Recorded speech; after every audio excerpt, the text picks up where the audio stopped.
जनाब उमर कहते हैं जब मैं खलीफा बना तो तीसरा दिन था, मेरे पास 3-4 छोटी छोटी बच्चियां आई, कहने लगे आप खलीफा है? हाँ। कहने लगे उठो फिर हमारा टाइम हो गया, असर का वक्त था। तो कहा क्या टाइम हुआ?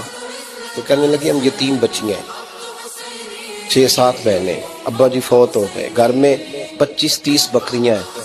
अबू बकर सिद्दीक रोज असर के बाद आते थे, हमारी बकरियों का दूध धो के हमें दे जाते थे, कुछ हम पी लेती थी, कुछ बेच लेती थी। सुना है अब आप उनके रास्ते पे चले गए, अगर आप खलीफा तो चलिए ना, बकरियों का दूध धोना है। जनाब उमर कहते हैं छोटी छोटी बच्चियों के मैं पीछे चल रहा था और मैं रो रहा था। फरमाते रास्ते में एक सहाबी मिले तो कहने लगे उमर रो क्यों रहे हो?